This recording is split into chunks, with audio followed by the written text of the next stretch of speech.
밤하늘에서 본 유럽 대륙은 정말 아름답습니다. 반짝이는 불빛들이 도시를 수놓고 있죠. 런던, 파리, 베를린 모두 환하게 빛나고 있어요.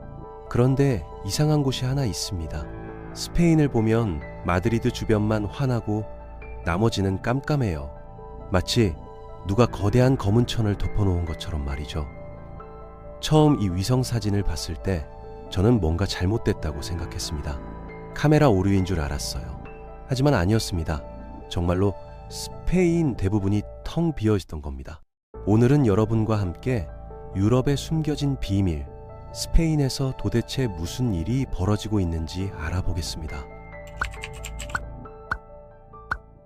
스페인 하면 뭐가 떠오르시나요? 플라멩코, 투, 가우디의 건축물, 맛있는 타파스 이런 것들이겠죠. 관광객들로 넘쳐나는 바르셀로나 거리를 상상하실 겁니다.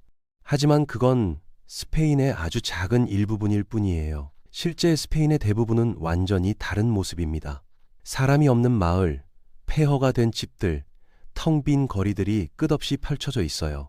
제가 직접 스페인 내륙을 여행했을 때의 경험을 말씀드릴게요. 마드리드에서 차를 빌려서 북동쪽으로 달렸습니다. 처음 1시간은 평범했어요. 고속도로도 잘 되어 있고 가끔 마을도 보였죠. 그런데 점점 이상해지기 시작했습니다. 2시간째 들어서자 주변에 아무것도 보이질 않더라고요. 마을 하나 없이 그냥 황량한 들판만 계속 펼쳐졌어요. 3시간째에는 정말 소름이 돋았습니다. 가끔 보이는 건물들은 전부 버려진 폐가였어요. 지붕은 무너지고 창문은 깨져 있고 잡초가 무성하게 자라 있었습니다. 사람 그림자는 찾아볼 수 없었죠. 마치 좀비 영화 속 배경 같았어요. 1시간을 더 달려도 똑같았습니다. 4시간째 접어들어서야 겨우 작은 마을 하나를 발견했어요.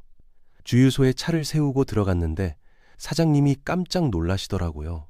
외지인이 온 게 1달 만이라고 하시더군요. 그 마을에 사람이 몇 명이나 사냐고 물어봤더니 손가락으로 셀 수 있을 정도래요. 그것도 대부분 노인들이고요. 젊은 사람은 단 1명도 없다고 하셨습니다. 정말 충격적이었어요. 유럽 한복판에 이런 곳이 있다니 믿어지시나요? 스페인은 분명 선진국입니다. 경제 규모로만 봐도 세계 상위권이에요. 관광산업은 세계 최고 수준이고 고속철도 시스템도 엄청나게 발달했죠. 그런 나라에서 이런 일이 벌어지고 있다는 게 정말 아이러니합니다. 도대체 왜 이렇게 됐을까요? 사람들은 다 어디로 간 걸까요? 이 질문에 답하기 위해서는 스페인의 독특한 지형부터 이해해야 합니다. 스페인은 유럽에서 몇 안 되는 산악국가예요. 산이 정말 많습니다. 그런데 알프스와는 완전히 다른 방식으로 사람들을 괴롭혀요. 알프스는 높고 험하지만 한 곳에 모여 있어서 우회할 수 있거든요. 스페인의 산맥들은 거미줄처럼 온 나라를 휘감고 있습니다. 북쪽에서 남쪽으로, 동쪽에서 서쪽으로 산맥이 교차하면서 땅을 잘게 쪼개 놓았어요. 이런 지형 때문에 스페인 사람들은 예로부터 흩어져 살 수밖에 없었습니다. 작은 골짜기마다 마을이 하나씩 생겼죠. 서로 왕래하기도 어려웠어요. 중세시대에는 이게 큰 문제가 아니었습니다. 대부분 자급자족으로 살았으니까요. 각 마을마다 밭을 갈고 가축을 키우면서 독립적으로 생활했어요. 오히려 이런 고립이 외부의 침략으로부터 보호해주기도 했죠. 하지만 현대사회에서는 완전히 다릅니다. 교통이 불편하면 경제활동이 어려워요. 물건을 사고 팔기 힘들고 일자리도 없죠. 학교나 병원 같은 기본 시설도 만들기 어렵습니다. 인구가 적으니까 투자 가치가 없다고 판단하는 거예요. 결국 사람들이 떠나기 시작했습니다. 처음에는 젊은이들이 먼저 떠났어요. 도시에 가면 일자리도 많고 편의시설도 좋으니까요. 학교를 졸업하면 고향으로 돌아오지 않았습니다. 마드리드나 바르셀로나로 가버렸죠. 부모님들은 마을에 남아 계셨어요. 평생 살던 곳을 떠나기가 쉽지 않잖아요. 하지만 자식들이 모두 떠나고 나니 외로웠죠. 손주도 보고 싶고요. 결국 노년에 도시로 이주하시는 분들이 많았습니다. 그렇게 마을은 점점 비어갔습니다. 어떤 마을은 아예 사람이 1명도 남지 않았어요. 완전히 유령 마을이 된 거죠. 건물들은 그대로인데 주인이 없으니 서서히 무너져 내렸습니다. 지붕에 구멍이 뚫리고 벽이 갈라지고 문이 떨어져 나갔어요.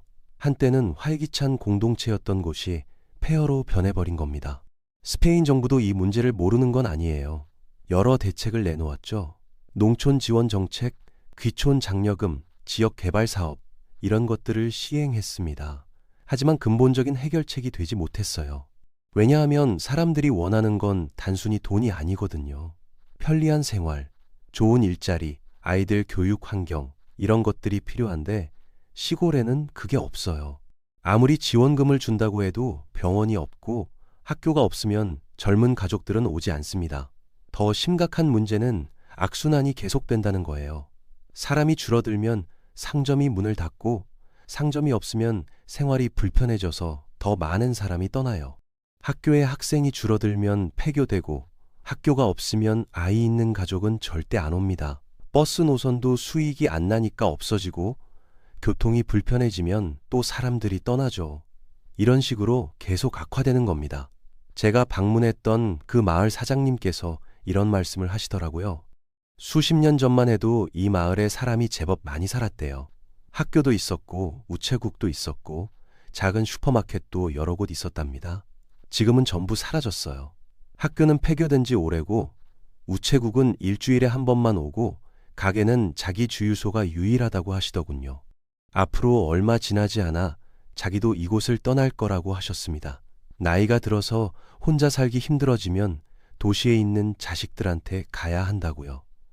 그럼 이 마을은 완전히 없어지는 거냐고 물었더니 그렇다고 하시더라고요. 정말 슬픈 이야기였습니다. 이런 현상이 스페인 전역에서 벌어지고 있어요. 마을들이 하나씩 사라지고 있는 겁니다. 그것도 아주 빠른 속도로요. 매년 여러 마을이 공식적으로 지도에서 지워지고 있습니다. 마지막 주민이 떠나거나 돌아가시면 그 마을은 역사 속으로 사라지는 거죠. 수백 년, 수천 년을 이어온 공동체가 한순간에 없어지는 겁니다. 여기서 중요한 질문이 생깁니다. 왜 스페인만 이렇게 됐을까요? 다른 유럽 국가들도 산간 지역이 있잖아요. 스위스는 알프스로 가득한데도 사람들이 잘 살고 있어요. 노르웨이도 피오르드와 산맥으로 갈라져 있는데 인구 밀도가 괜찮습니다. 오스트리아도 마찬가지고요. 그런데 왜 스페인만 이렇게 심각한 걸까요? 여기에는 역사적인 이유가 있습니다. 다른 나라들의 산간 지역에는 특별한 산업이 발달했거든요. 스위스는 시계 산업이 있었고 노르웨이는 어업과 에너지 산업이 있었어요. 오스트리아는 목재와 관광 산업이 발달했죠. 하지만 스페인 내륙은 그런 특화 산업이 없었습니다. 전통적으로 양을 키우고 밀을 재배하는 정도였어요. 그마저도 현대화 과정에서 경쟁력을 잃었죠. 게다가 스페인은 독재 시기를 거치면서 특이한 발전 경로를 밟았습니다. 해안 도시들에만 집중적으로 투자가 이루어졌어요. 공장도 항구 근처에 짓고 철도도 해안선을 따라 깔았죠. 내륙은 철저히 무시당했습니다. 의도적으로 사람들을 해안으로 몰아낸 거예요. 그렇다면 언제부터 이런 일이 시작된 걸까요? 스페인 역사를 거슬러 올라가 보면 흥미로운 사실을 발견할 수 있습니다. 중세시대 스페인 내륙은 오히려 번성했었거든요. 양털 무역의 중심지였고 순례자들이 지나가는 길목이었어요. 거대한 성당과 수도원들이 세워졌죠. 지금도 그 웅장한 건축물들이 텅 빈 마을 한가운데 홀로 서 있는 모습을 볼 수 있습니다. 정말 아이러니하죠. 거대한 고딕 양식 성당이 있는데 미사를 드릴 사람이 없는 거예요. 본격적인 변화는 산업혁명 이후에 시작되었습니다. 유럽 전역에서 공장이 생기기 시작했고 사람들이 일자리를 찾아 도시로 몰려들었어요. 스페인도 마찬가지였습니다. 하지만 스페인의 산업화는 다른 나라들과 달랐어요. 매우 불균등하게 진행됐거든요. 바스크 지방과 카탈루냐 지역에만 공장이 들어섰습니다. 철강, 섬유, 조선업이 발달했죠. 반면 내륙 지역은 여전히 농업에만 의존했어요. 기술 발전도 더뎠고 투자도 거의 없었습니다. 이때부터 격차가 벌어지기 시작한 거예요. 해안 도시에 사는 사람들은 공장에서 일하면서 현금 수입을 얻었어요. 내륙 농민들은 여전히 자급자족에 가까운 생활을 했고요. 당연히 젊은이들은 더 나은 기회를 찾아 도시로 향했습니다. 처음에는 조금씩 떠났어요. 한 가족, 두 가족 이런 식으로요. 하지만 점점 속도가 빨라졌습니다. 도시로 간 사람들이 고향에 편지를 보냈거든요. 여기는 일자리가 많고 돈도 잘 벌 수 있다고요. 그러면 친척들, 친구들이 따라왔습니다. 연쇄 이민이 시작된 거죠. 한 마을에서 젊은 남자들이 다 빠져나가기 시작했어요. 제가 만난 한 할아버지께서 이런 이야기를 해주셨습니다. 자기가 젊었을 때만 해도 마을에 또래가 수십 명 있었대요. 함께 축구도 하고 술도 마시고 그랬답니다. 하지만 하나둘씩 떠나기 시작했어요. 처음에는 빌바오로, 다음에는 바르셀로나로, 또 어떤 친구는 독일로 갔대요. 결국 마을에 남은 건 자기 혼자뿐이었답니다. 정말 슬픈 이야기죠. 평생 친구들이 모두 뿔뿔이 흩어진 거예요. 이런 현상은 스페인 전역에서 동시다발적으로 일어났습니다. 갈리시아에서 사람들이 떠났고, 안달루시아에서도 떠났고, 카스티아 지방에서도 떠났어요. 모두 같은 곳으로 향했습니다. 마드리드, 바르셀로나, 발렌시아, 빌바오, 이런 대도시들이죠. 특히 중요한 전환점이 하나 있었습니다. 독재 정권 시절에 발표된 경제개혁 정책이에요. 그 전까지는 폐쇄적인 경제체제였거든요. 외국과 거래도 거의 안 하고 자급자족을 목표로 했어요. 하지만 그게 완전히 실패했습니다. 경제가 너무 안 좋아진 거예요. 어쩔 수 없이 문을 열기로 했죠. 외국 투자를 받아들이고 시장 경제를 도입했습니다. 급격한 산업화가 시작됐어요. 그런데 여기서 중요한 결정이 내려졌습니다. 어디에 공장을 지을 것인가 하는 문제였죠. 정부는 전략적으로 선택했어요. 해안 지역에 모든 것을 집중하기로 한 겁니다. 이유는 간단했어요. 항구가 가까워서 수출입이 편하고 이미 어느 정도 인프라가 갖춰져 있었으니까요. 내륙에 투자하는 건 비효율적이라고 판단한 거죠. 결과는 폭발적이었습니다. 해안 도시들이 엄청난 속도로 성장했어요. 공장이 우후죽순 생겨나고 아파트가 끝없이 올라갔습니다. 일자리가 넘쳐났죠. 당연히 사람들이 몰려들었어요. 내륙에서 수백만 명이 이동했습니다. 이건 단순한 인구 이동이 아니었어요. 거대한 민족 대이동 수준이었습니다. 기차역마다 짐을 잔뜩 싼 사람들로 가득했어요. 가족 전체가 이사를 갔습니다. 할아버지, 할머니까지 모두 데리고 떠났죠. 고향을 완전히 버리고 새로운 삶을 시작하는 거였어요. 도시에 도착한 사람들은 충격을 받았습니다. 시골과는 완전히 다른 세상이었거든요. 높은 건물들, 자동차들, 네온사인, 백화점, 모든 게 신기했어요. 하지만 동시에 두려웠습니다. 너무 낯설었거든요. 처음에는 힘들었어요. 언어도 조금 달랐고 생활 방식도 달랐습니다. 시골에서는 모두가 서로를 알았는데 도시에서는 옆집 사람 이름도 몰랐어요. 외로웠죠. 하지만 적응해야 했습니다. 고향에 돌아갈 수는 없었으니까요. 이미 마을에는 일자리가 없었어요. 돌아가 봤자 할 일이 없는 거죠. 그래서 악착같이 도시 생활에 적응했습니다. 공장에서 일하고 아이들은 학교에 보냈어요. 시간이 지나면서 점점 도시 사람이 되어갔습니다. 특히 아이들은 완전히 도시 문화에 물들었어요. 스페인어를 유창하게 하고 친구들도 도시 애들이고 텔레비전 보면서 자랐죠. 부모님 고향은 휴가 때나 가는 낯선 시골일 뿐이었습니다. 이렇게 한 세대가 지나가면서 내륙과 해안의 격차는 더욱 벌어졌습니다. 도시는 계속 발전했고 시골은 계속 쇠퇴했어요. 도시에는 학교, 병원, 상점, 극장, 모든 게 있었습니다. 시골에는 아무것도 없었죠. 이런 상황에서 누가 시골로 돌아가고 싶겠어요? 더 놀라운 건 독재가 끝난 후에도 이 패턴이 바뀌지 않았다는 겁니다. 많은 사람들이 기대했어요. 자유가 오면 사람들이 고향으로 돌아갈 거라고요. 실제로 해외에 나가 있던 사람들은 많이 돌아왔습니다. 프랑스, 독일, 스위스에서 일하던 스페인 노동자들이 귀국했어요. 하지만 놀랍게도 이들은 고향으로 가지 않았습니다. 대부분 마드리드나 바르셀로나로 갔어요. 왜 그랬을까요? 이미 도시 생활에 익숙해졌기 때문입니다. 유럽 대도시에서 살다가 온 사람들에게 전기도 불안정하고 수도도 제대로 안 나오는 시골은 너무 불편했어요. 게다가 일자리가 없었습니다. 농업은 이미 기계화되어서 인력이 별로 필요 없었거든요. 다른 산업은 아예 없었고요. 민주정부도 나름대로 노력했습니다. 지역 균형 발전을 헌법에 명시했고 농촌 개발 사업도 시작했어요. 하지만 이미 너무 늦었습니다. 수십 년 동안 쌓인 격차를 단기간에 메우기는 불가능했죠. 오히려 상황은 더 악화되었습니다. 유럽연합에 가입하면서 새로운 경쟁이 시작됐거든요. 다른 유럽 국가들과 경쟁하려면 더욱 효율적이어야 했어요. 그러니 더욱 대도시에 집중하게 된 겁니다. 규모의 경제가 중요해진 거죠. 그러던 중 완전히 새로운 현상이 나타났습니다. 외국인들이 스페인으로 몰려오기 시작한 거예요. 특히 라틴 아메리카에서 많이 왔습니다.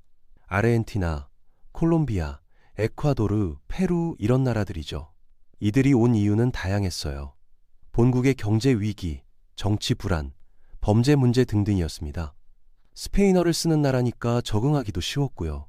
스페인 경제가 좋을 때라 일자리도 많았습니다. 하지만 흥미로운 건 이 외국인들도 내륙으로 가지 않았다는 겁니다. 대부분 마드리드, 바르셀로나, 발렌시아 같은 대도시로 갔어요. 건설 현장에서 일하거나 서비스업에 종사했죠. 텅 빈 시골 마을을 채워줄 거라는 기대는 완전히 빗나간 겁니다. 동유럽에서도 사람들이 왔어요. 루마니아, 불가리아, 폴란드 출신들이 많았습니다. 이들은 주로 농업 분야에서 일했어요. 하지만 역시 대규모 농장이 있는 해안 지역으로 갔습니다. 내륙의 작은 마을로 간 사람은 거의 없었죠. 결국 외국인 유입도 지역 불균형을 해소하는 데는 아무 도움이 안 됐습니다. 오히려 대도시만 더 커졌어요. 이 시기에 스페인에서는 두 개의 나라라는 말이 나오기 시작했습니다. 하나는 국제적이고 현대적인 도시 스페인, 다른 하나는 전통적이고 고립되고 고립된 농촌 스페인이에요. 이 두 스페인은 저럼 서로 다른 세계가 되어갔습니다. 언어도 조금씩 달라지고 가치관도 달라졌어요. 정치적 성향도 달랐습니다. 도시는 진보적이고 개방적인 반면 시골은 보수적이고 전통적이었어요. 문제는 인구 차이 때문에 시골의 목소리가 점점 작아진다는 겁니다. 선거를 해도 도시표가 압도적으로 많으니까 정치인들은 도시 유권자만 신경 쓰게 됐어요. 시골의 문제는 관심 밖이었죠. 이런 정치적 소외감이 시골 주민들을 더욱 좌절하게 만들었습니다. 자기들은 잊혀진 사람들이라고 느끼는 거예요. 실제로 정부 예산을 보면 대도시 인프라에 압도적으로 많이 투자됩니다. 지하철, 공항, 컨벤션 센터, 스포츠 경기장 이런 것들이죠. 시골은 기본적인 도로 보수조차 제때 안 되는 경우가 많아요. 이런 불만이 쌓이다가 결국 폭발했습니다. 일부 지역에서는 정치 운동이 일어났어요. 우리도 존재한다는 메시지를 외치면서 시위를 하고 캠페인을 벌였죠. 심지어 지역 정당까지 만들어졌습니다. 하지만 근본적인 해결책은 되지 못했어요. 구조적인 문제는 그대로였으니까요. 인구가 계속 줄어드는 한 투자도 계속 줄어들 수밖에 없는 거죠. 지금 스페인 시골 마을의 현실은 어떨까요? 직접 가보면 정말 충격적입니다. 우선 기본 인프라부터 문제예요. 인터넷이 제대로 안 됩니다. 도시에서는 당연하게 쓰는 초고속 인터넷이 시골에서는 꿈 같은 이야기예요. 어떤 마을은 전화선조차 제대로 안 되는 곳도 있어요. 요즘 시대에 인터넷이 안 되면 어떻게 살겠어요? 재택근무도 못하고 온라인 쇼핑도 못하고 정보 검색도 어렵죠. 아이들 교육에도 큰 문제가 됩니다. 의료 서비스는 더 심각해요. 의사 한 분이 여러 마을을 돌아다니면서 진료합니다. 일주일에 한 번씩 오는 거예요. 그나마도 날씨가 나쁘면 못 오는 경우가 많아요. 응급 상황이 생기면 어떻게 할까요? 구급차를 부르면 1시간 넘게 걸립니다. 가장 가까운 병원까지 거리가 멀거든요. 실제로 응급 환자가 병원 도착 전에 사망하는 일도 종종 있어요. 노인들이 많은 마을에서 이건 정말 심각한 문제입니다. 교통은 어떨까요? 버스가 하루에 한두 번 다닙니다. 그마저도 수요가 적어서 노선이 자꾸 폐지되고 있어요. 기차는 아예 없는 곳이 대부분이에요. 있다고 해도 엄청 느립니다. 속도가 너무 느려서 농담이 아니라 정말로 자전거보다 느린 경우도 있어요. 실제로 한 유튜버가 실험을 했는데 자전거로 기차를 추월했다고 합니다.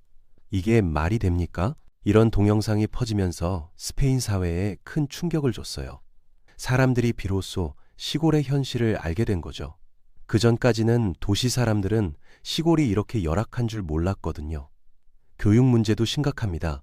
학생 수가 너무 적어서 학교를 유지할 수가 없어요. 한 학교에 학생이 5명, 10명 이런 식이에요. 선생님 월급도 못 나오는 수준이죠. 결국 폐교되는 학교가 많습니다. 그러면 아이들은 어떻게 될까요? 멀리 있는 학교까지 버스로 다녀야 해요.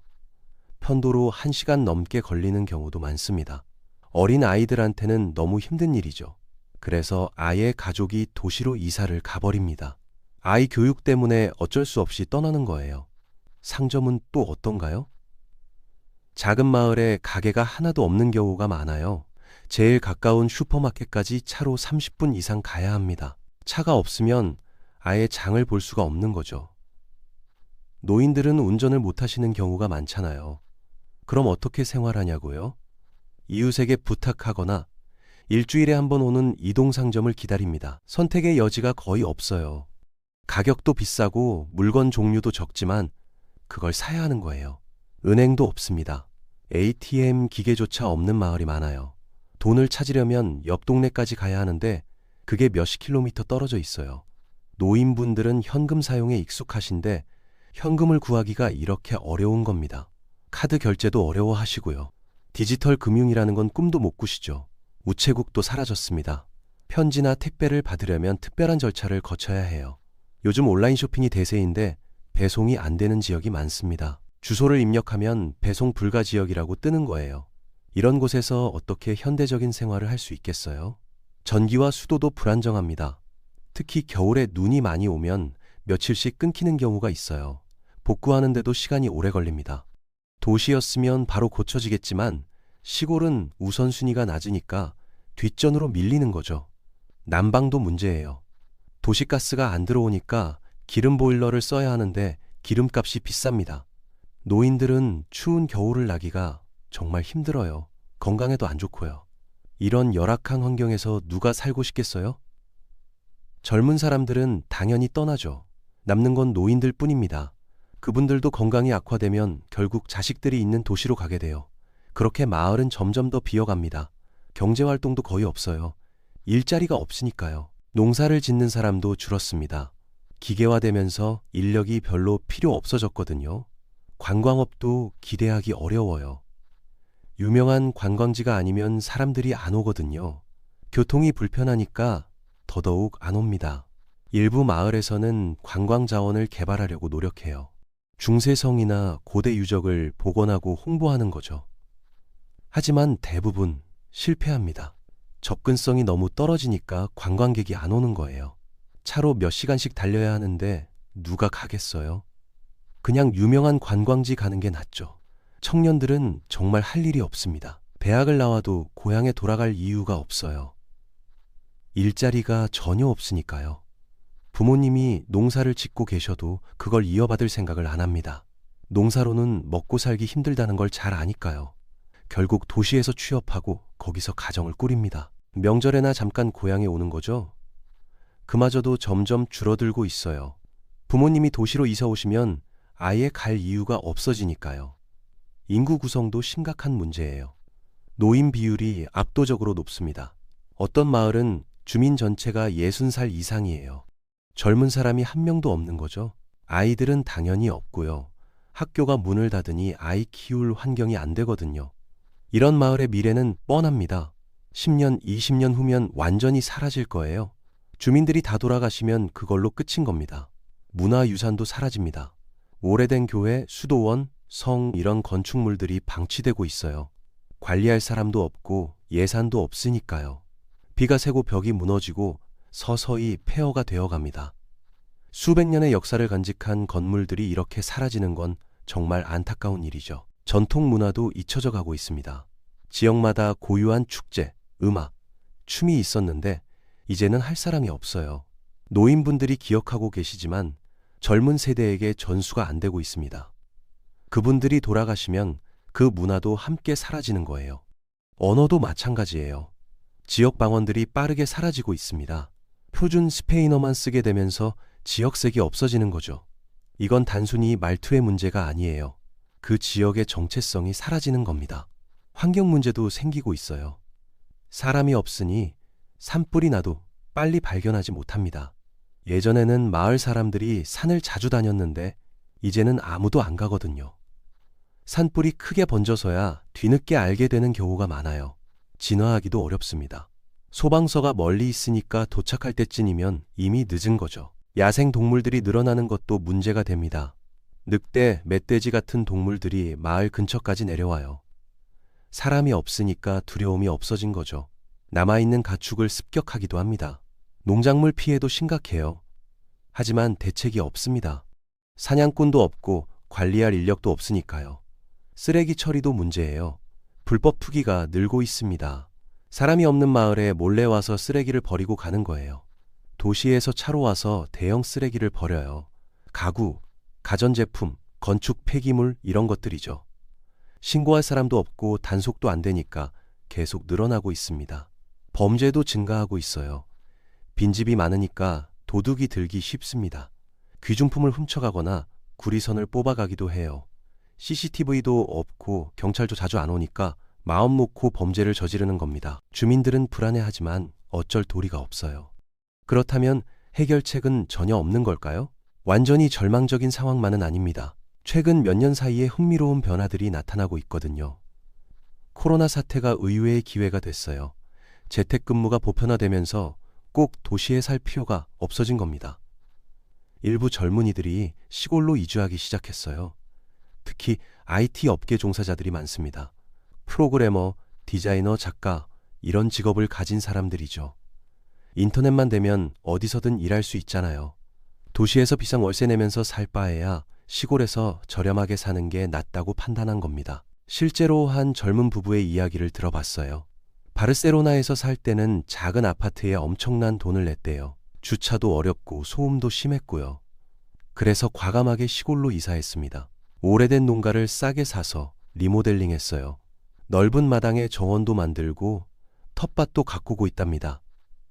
생활비는 절반 이하로 줄었고 삶의 질은 훨씬 높아졌다고 해요. 재택근무로 수입은 그대로 유지하면서 말이죠. 이런 사례가 언론에 소개되면서 관심을 갖는 사람들이 늘었습니다. SNS에서도 시골 생활을 계정들이 인기를 끌고 있어요. 아름다운 풍경, 여유로운 생활, 신선한 공기 이런 것들이 도시 사람들에게는 매력적으로 보이거든요. 정부도 이런 흐름을 놓치지 않았어요. 디지털 노마드를 위한 정책을 만들었습니다. 외국인들이 스페인에 와서 원격으로 일하면서 살 수 있도록 비자를 쉽게 내주는 거예요. 실제로 네덜란드, 독일, 영국에서 젊은 사람들이 왔습니다. 스페인 시골에 정착해서 원격으로 일하면서 지내고 있어요. 물가도 싸고 날씨도 좋고 음식도 맛있으니까 만족도가 높답니다. 지방 정부들도 적극적으로 나서고 있어요. 빈집을 거의 공짜로 제공하는 프로그램을 만들었습니다. 조건은 그 마을에 최소 몇 년 이상 살아야 한다는 거예요. 집을 리모델링하는 비용도 일부 지원해 줍니다. 처음에는 반신반의했는데 의외로 신청자가 많았어요. 특히 젊은 가족들이 관심을 보였습니다. 도시에서는 집값이 너무 비싸서 평생 전세로 살아야 하는데 시골에서는 내 집을 가질 수 있으니까요. 아이들 키우기에도 좋다고 판단한 거죠. 넓은 공간에서 뛰어놀 수 있고 자연과 가까이 지낼 수 있잖아요. 네오루랄 운동이란 것도 생겼어요. 도시 생활에 지친 젊은이들이 자발적으로 시골로 돌아가는 운동입니다. 단순히 사는 것만이 아니라 새로운 경제 모델을 만들려고 해요. 유기농 농사, 생태 관광, 전통 공예품 제작 이런 것들로 수익을 내는 거죠. 지속 가능한 삶을 추구하면서 동시에 경제적으로도 자립하려는 겁니다. 실제로 성공한 사례도 있어요. 한 마을은 인구가 거의 다 빠져나갔다가 최근 몇 년 사이에 다시 늘어났습니다. 젊은 부부들이 이주해 와서 유기농 치즈 공방을 만들었거든요. 품질 좋은 치즈를 만들어서 도시 고급 레스토랑에 납품하고 있어요. 인기가 좋아서 주문이 계속 들어온답니다. 거기서 일할 사람도 필요하니까 일자리도 생겼죠. 그러니까 다른 사람들도 관심을 갖게 됐고 마을이 조금씩 활기를 되찾고 있습니다. 에콜 투어리즘도 가능성이 있어요. 요즘 사람들은 평범한 관광지보다 독특한 경험을 원하거든요. 시골 마을에서 전통 방식으로 만든 음식을 먹고 농사 체험도 하고 자연을 즐기는 거죠. 이런 프로그램을 잘 만들면 관광객을 유치할 수 있습니다. 물론 쉬운 일은 아니에요. 제대로 된 시설을 갖추고 홍보도 잘해야 하니까요. 하지만 일부 마을에서는 성공하고 있습니다. 재생에너지 사업도 주목받고 있어요. 넓은 땅이 있으니까 태양광 발전이나 풍력 발전을 하기 좋거든요. 실제로 여러 지역에서 대규모 발전단지가 들어서고 있습니다. 이게 일자리를 만들어내요. 건설 단계에서도 인력이 필요하고 운영할 때도 관리 인원이 필요하니까요. 게다가 발전 수익의 일부를 지역에 환원하는 조건을 달면 마을 재정에도 도움이 됩니다. 학교 문제도 창의적으로 해결하려는 시도가 있어요. 여러 마을을 통합한 공동학교를 만드는 겁니다. 한 마을에 학생이 너무 적어서 학교를 유지할 수 없다면 주변 여러 마을 아이들을 모아서 중앙에 학교를 만드는 거죠. 스쿨버스로 아이들을 데려오고요. 이렇게 하면 적정 규모의 학교를 유지할 수 있습니다. 의료 서비스도 모바일 클리닉으로 해결하려고 해요. 의사가 마을을 순회하는 건 비효율적이니까 첨단 장비를 갖춘 이동 진료소를 만드는 겁니다. 정기적으로 각 마을을 방문해서 건강검진도 하고 치료도 해주는 거죠. 응급 상황에는 드론으로 의약품을 배송하는 시스템도 도입되고 있어요. 원격 진료도 확대되고 있습니다. 화상통화로 의사와 상담하고 처방전을 받는 거예요. 물론 한계는 있지만 그래도 없는 것보다는 훨씬 낫죠. 이런 새로운 시도들이 모두 성공하는 건 아닙니다. 여전히 많은 어려움이 있어요. 하지만 적어도 희망의 싹은 보이고 있습니다. 완전히 포기하기엔 이른 거죠. 실제로 변화를 체감하는 마을들도 생기고 있어요. 한 마을 이장님과 인터뷰를 했는데 정말 기뻐하시더라고요. 몇 년 전까지만 해도 마을이 곧 사라질 거라고 생각했대요. 주민이 계속 줄어들고 젊은 사람은 하나도 없고 정말 절망적이었답니다. 그런데 최근 젊은 가족이 5가구나 이사를 왔어요. 아이들도 7명이나 생겼고요. 학교가 다시 문을 열었습니다. 10년 만에 처음 있는 일이래요. 마을에 아이들 웃음소리가 들린다는 게 얼마나 기쁜지 모르겠다고 하시더라고요. 가게도 다시 생겼어요. 젊은 부부가 작은 카페를 열었는데 반응이 좋답니다. 주말이면 관광객들도 찾아온대요. 소문을 듣고 오는 사람들이 많아졌다고 합니다. 이 마을의 성공 비결이 뭘까요? 주민들이 힘을 합쳤다는 겁니다. 이장님을 중심으로 마을 발전 계획을 세웠어요. 빈집을 리모델링하고 마을 환경을 정비했습니다. SNS로 홍보도 열심히 했고요. 지방 정부의 지원도 받았지만 가장 중요한 건 주민들의 의지였다고 하세요. 다른 성공 사례도 있습니다. 한 마을은 예술가 마을로 탈바꿈했어요. 빈집을 작업실로 개조해서 예술가들에게 저렴하게 제공한 겁니다. 화가, 조각가, 도예가들이 입주했어요. 작품 활동도 하고 가끔 전시회도 열고 워크숍도 진행합니다. 관광객들이 찾아오기 시작했고 마을이 활기를 되찾았어요. 외국인 은퇴자들을 유치한 마을도 있습니다. 북유럽 사람들이 따뜻한 스페인에서 노후를 보내고 싶어 하거든요. 날씨도 좋고 물가도 싸고 의료 시스템도 괜찮으니까요. 마을에서 이런 수요를 파악하고 적극적으로 유치했습니다. 영어로 된 안내자료도 만들고 영어 가능한 직원도 고용했어요. 결과적으로 네덜란드, 독일, 스웨덴에서 은퇴자들이 왔고 마을 인구가 늘었습니다. 스타트업을 유치한 지역도 있어요. 도시의 높은 임대료와 생활비가 부담스러운 스타트업들에게 저렴한 공간을 제공한 겁니다. 인터넷만 잘 되면 어디서든 일할 수 있잖아요. 실제로 IT 스타트업 몇 개가 입주했고 젊은 직원들이 이사를 왔어요. 마을 분위기가 완전히 달라졌다고 합니다. 물론 이런 성공 사례는 아직 소수입니다. 대부분의 마을은 여전히 어려움을 겪고 있어요. 하지만 가능성을 보여주었다는 게 중요합니다. 올바른 전략과 노력이 있으면 변화를 만들 수 있다는 거죠. 그렇다면 해결책은 전혀 없는 걸까요? 완전히 절망적인 상황만은 아닙니다. 최근 몇 년 사이에 흥미로운 변화들이 나타나고 있거든요. 코로나 사태가 의외의 기회가 됐어요. 재택근무가 보편화되면서 꼭 도시에 살 필요가 없어진 겁니다. 일부 젊은이들이 시골로 이주하기 시작했어요. 특히 IT 업계 종사자들이 많습니다. 프로그래머, 디자이너, 작가, 이런 직업을 가진 사람들이죠. 인터넷만 되면 어디서든 일할 수 있잖아요. 도시에서 비싼 월세 내면서 살 바에야 시골에서 저렴하게 사는 게 낫다고 판단한 겁니다. 실제로 한 젊은 부부의 이야기를 들어봤어요. 바르셀로나에서 살 때는 작은 아파트에 엄청난 돈을 냈대요. 주차도 어렵고 소음도 심했고요. 그래서 과감하게 시골로 이사했습니다. 오래된 농가를 싸게 사서 리모델링 했어요. 넓은 마당에 정원도 만들고 텃밭도 가꾸고 있답니다. 생활비는 절반 이하로 줄었고 삶의 질은 훨씬 높아졌다고 해요. 재택근무로 수입은 그대로 유지하면서 말이죠. 이런 사례가 언론에 소개되면서 관심을 갖는 사람들이 늘었습니다. SNS에서도 시골 생활을 소개하는 계정들이 인기를 끌고 있어요. 아름다운 풍경, 여유로운 생활, 신선한 공기, 이런 것들이 도시 사람들에게는 매력적으로 보이거든요. 정부도 이런 흐름을 놓치지 않았어요. 디지털 노마드를 위한 정책을 만들었습니다. 외국인들이 스페인에 와서 원격으로 일하면서 살 수 있도록 비자를 쉽게 내주는 거예요. 실제로 네덜란드, 독일, 영국에서 젊은 사람들이 왔습니다. 스페인 시골에 정착해서 원격으로 일하면서 지내고 있어요. 물가도 싸고 날씨도 좋고 음식도 맛있으니까 만족도가 높답니다. 지방 정부들도 적극적으로 나서고 있어요. 빈집을 거의 공짜로 제공하는 프로그램을 만들었습니다. 조건은 그 마을에 최소 몇 년 이상 살아야 한다는 거예요. 집을 리모델링하는 비용도 일부 지원해 줍니다. 처음에는 반신반의했는데 의외로 신청자가 많았어요. 특히 젊은 가족들이 관심을 보였습니다. 도시에서는 집값이 너무 비싸서 평생 전세로 살아야 하는데 시골에서는 내 집을 가질 수 있으니까요.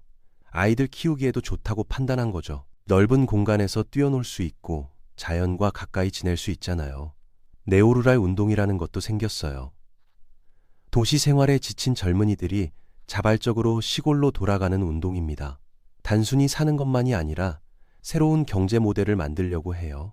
유기농 농사, 생태 관광, 전통 공예품 제작, 이런 것들로 수익을 내는 거죠.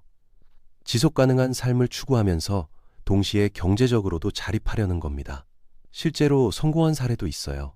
한 마을은 인구가 거의 다 빠져나갔다가 최근 몇 년 사이에 다시 늘어났습니다. 젊은 부부들이 이주해 와서 유기농 치즈 공방을 만들었거든요. 품질 좋은 치즈를 만들어서 도시 고급 레스토랑에 납품하고 있어요. 인기가 좋아서 주문이 계속 들어온답니다. 거기서 일할 사람도 필요하니까 일자리도 생겼죠. 그러니까 다른 사람들도 관심을 갖게 됐고 마을이 조금씩 활기를 되찾고 있습니다. 에코투어리즘도 가능성이 있어요. 요즘 사람들은 평범한 관광지보다 독특한 경험을 원하거든요. 시골 마을에서 전통 방식으로 만든 음식을 먹고 농사 체험도 하고 자연을 즐기는 거죠. 이런 프로그램을 잘 만들면 관광객을 유치할 수 있습니다. 물론 쉬운 일은 아니에요. 제대로 된 시설을 갖추고 홍보도 잘해야 하니까요. 하지만 일부 마을에서는 성공하고 있습니다. 재생에너지 사업도 주목받고 있어요. 넓은 땅이 있으니까 태양광 발전이나 풍력 발전을 하기 좋거든요. 실제로 여러 지역에서 대규모 발전단지가 들어서고 있습니다. 이게 일자리를 만들어내요. 건설 단계에서도 인력이 필요하고 운영할 때도 관리 인원이 필요하니까요. 게다가 발전 수익의 일부를 지역에 환원하는 조건을 달면 마을 재정에도 도움이 됩니다. 학교 문제도 창의적으로 해결하려는 시도가 있어요. 여러 마을을 통합한 공동학교를 만드는 겁니다. 한 마을에 학생이 너무 적어서 학교를 유지할 수 없다면 주변 여러 마을 아이들을 모아서 중앙에 학교를 만드는 거죠. 스쿨버스로 아이들을 데려오고요. 이렇게 하면 적정 규모의 학교를 유지할 수 있습니다. 의료 서비스도 모바일 클리닉으로 해결하려고 해요. 의사가 마을을 순회하는 건 비효율적이니까 첨단 장비를 갖춘 이동진료소를 만드는 겁니다. 정기적으로 각 마을을 방문해서 건강검진도 하고 치료도 해주는 거죠. 응급 상황에는 드론으로 의약품을 배송하는 시스템도 도입되고 있어요. 원격 진료도 확대되고 있습니다. 화상통화로 의사와 상담하고 처방전을 받는 거예요. 물론 한계는 있지만 그래도 없는 것보다는 훨씬 낫죠. 이런 새로운 시도들이 모두 성공하는 건 아닙니다. 여전히 많은 어려움이 있어요. 하지만 적어도 희망의 싹은 보이고 있습니다. 완전히 포기하기엔 이른 거죠. 실제로 변화를 체감하는 마을들도 생기고 있어요. 한 마을 이장님과 인터뷰를 했는데 정말 기뻐하시더라고요. 몇 년 전까지만 해도 마을이 곧 사라질 거라고 생각했대요. 주민이 계속 줄어들고 젊은 사람은 하나도 없고 정말 절망적이었답니다. 그런데 최근 젊은 가족이 5가구나 이사를 왔어요. 아이들도 7명이나 생겼고요. 학교가 다시 문을 열었습니다. 10년 만에 처음 있는 일이래요. 마을에 아이들 웃음소리가 들린다는 게 얼마나 기쁜지 모르겠다고 하시더라고요. 가게도 다시 생겼어요. 젊은 부부가 작은 카페를 열었는데 반응이 좋답니다. 주말이면 관광객들도 찾아온대요. 소문을 듣고 오는 사람들이 많아졌다고 합니다. 이 마을의 성공 비결이 뭘까요? 주민들이 힘을 합쳤다는 겁니다. 이장님을 중심으로 마을 발전 계획을 세웠어요. 빈집을 리모델링하고 마을 환경을 정비했습니다. SNS로 홍보도 열심히 했고요. 지방정부의 지원도 받았지만 가장 중요한 건 주민들의 의지였다고 하세요. 다른 성공 사례도 있습니다. 한 마을은 예술가 마을로 탈바꿈했어요. 빈집을 작업실로 개조해서 예술가들에게 저용한 겁니다. 화가, 조각가, 도예가들이 입주했어요. 작품 활동도 하고 가끔 전시회도 열고 워크숍도 진행합니다. 관광객들이 찾아오기 시작했고 마을이 활기를 되찾았어요. 외국인 은퇴자들을 유치한 마을도 있습니다. 북유럽 사람들이 따뜻한 스페인에서 노후를 보내고 싶어 하거든요. 날씨도 좋고 물가도 싸고 의료 시스템도 괜찮으니까요. 마을에서 이런 수요를 파악하고 적극적으로 유치했습니다. 자료도 만들고 영어 가능한 직원도 고용했어요. 결과적 네덜란드, 독일, 스웨덴에서 은퇴자들이 왔고 마을 인구가 늘었습니다. 스타트업을 유치한 지역도 있어요. 도시의 높은 임대료와 생활비가 부담스러운 스타트업들에게 저렴한 공간을 제공한 겁니다. 인터넷만 잘 되면 어디서든 일할 수 있잖아요. 실제로 IT 스타트업 몇 개가 입주했고 젊은 직원들이 이사를 왔어요. 마을 분위기가 완전히 달라졌다고 합니다. 물론 이런 성공 사례는 아직 소수입니다.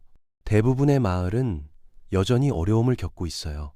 하지만 가능성을 보여주었다는 게 중요합니다. 올바른 전략과 노력이 있으면 변화를 만들 수 있다는 거죠.